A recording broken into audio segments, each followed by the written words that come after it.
Merci, Madame la Présidente.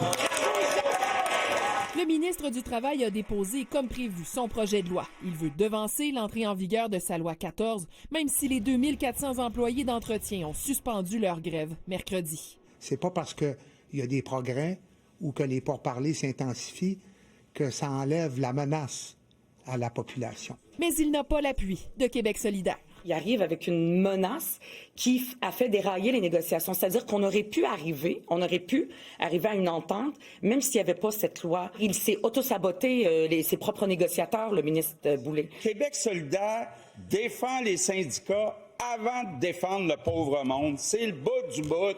Est-ce que le ministre pourrait opter pour une loi spéciale? On ne peut jamais dire que c'est totalement exclu, mais c'est pas mon intention, puis c'est pas ce qu'on va faire. À Montréal, soulagement pour plusieurs usagers du transport en commun. Je suis très heureuse, très heureuse. Alors, c'était compliqué. La grève aurait dû être maintenue parce qu'il n'y avait pas d'autres moyens, en fait. Mais pour les usagers, c'était pas évident, je vous assure. Je crois au syndicalisme. À un moment donné, il y a des actions syndicales qui nuisent à des gens qui sont vraiment mal pris dans la société.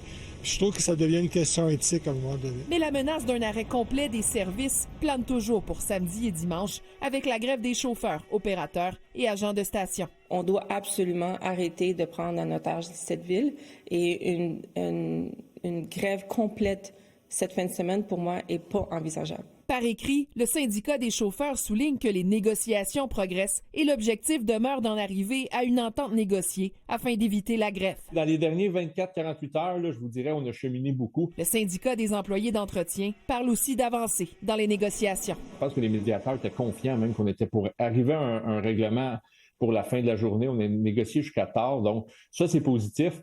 Mais je vous mentirai pas que les aspects de sous-traitance, ça reste quelque chose qui sont, en tout cas, des enjeux majeurs pour nous. Et l'aspect du monétaire, c'est les deux points qui achoppent depuis le tout début. Tous attendent désormais la décision du tribunal administratif du travail qui doit trancher. Est-ce qu'un niveau de service minimal sera maintenu ou non durant la grève des chauffeurs, opérateurs et agents de station prévue samedi et dimanche? Élisabeth Laplante, TVA Nouvelles, Montréal.